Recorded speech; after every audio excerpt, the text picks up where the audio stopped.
भारत देश में संतों की महिमा ही निराली है। यहाँ के संतों को ख्याति पूरे विश्व में फैली है, जिन्होंने अपने तपोबल के दम पर विज्ञान के नियमों तक को फेल कर दिया है। ऐसे ही एक संत हैं दादा गुरुजी, जो कि करीब 31 महीने से महज नर्मदा का जल पीकर अपनी साधना में लीन है।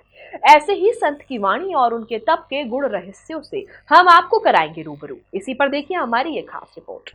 संत है दादा गुरुजी का तपोबल, महज नर्मदा जल पीकर है जीवित। 31 महीने पहले किया था व्रत, विज्ञान के नियमों को तप से दी चुनौती।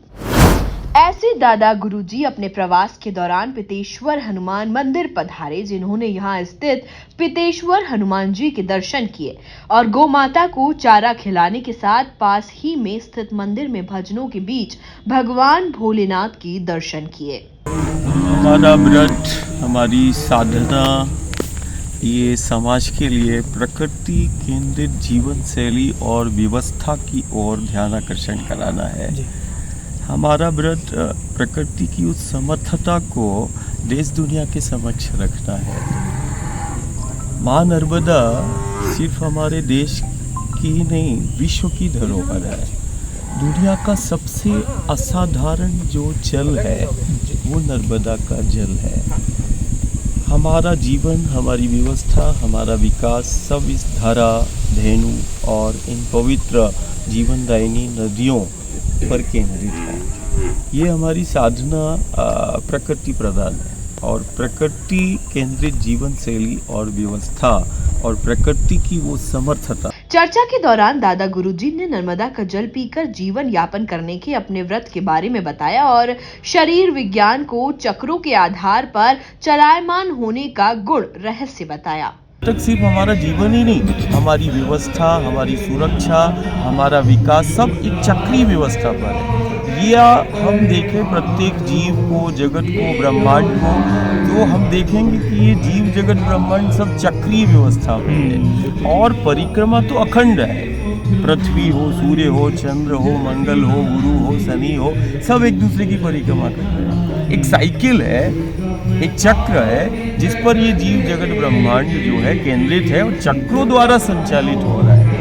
नर्मदा मैया की परिक्रमा एक जागरण है, एक साधना है जो कि एक बेहतर जीवन शैली की ओर जो है उस भक्त प्रेमी को ले जाती है। चक्रों द्वारा संचालित हमारा जीवन है और इसको हम, इस पथ को हम विश्व धरोहर इसीलिए कहते हैं कारण देश दुनिया इस पथ का पथिक आज बनी हुई है और लाखों भक्त प्रेमी नर्मदा मैया की परिक्रमा जो है वो कर रहे हैं। परिक्रमा चक्रों का समन्वय और संतुलन बनाती है।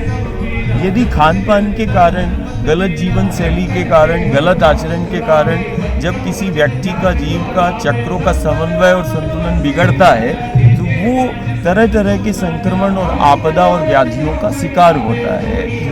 तो नर्मदा मैया के पथ पर यदि कोई चलता है तो वो पथ पर चलने से चक्रों का समन्वय और संतुलन बनता है। नर्मदा मैया की परिक्रमा चक्रों का संतुलन बनाती है।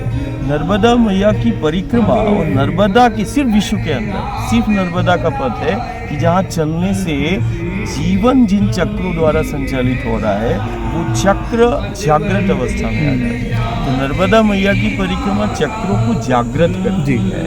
नर्मदा मैया की परिक्रमा चक्रों का समन्वय और संतुलन को बनाती है और नर्मदा मैया की परिक्रमा एक जीवन को दिशा देती है, जीवन जीने की कला का केंद्र, जैसे आप लोग की भाषा में क्या कहते हैं, आर्ट ऑफ लिविंग। ये नेचुरल आर्ट ऑफ लिविंग का सेंटर है जिसको नर्मदा का पथ। हिंदू राष्ट्र की उठ रही मांगों के बीच दादा गुरुजी ने साफ किया कि सनातनी संस्कृति एक राष्ट्र पर आधारित नहीं है, ये पूरे विश्व के कल्याण का एक साधन है। Bureau report, MP news, Indore.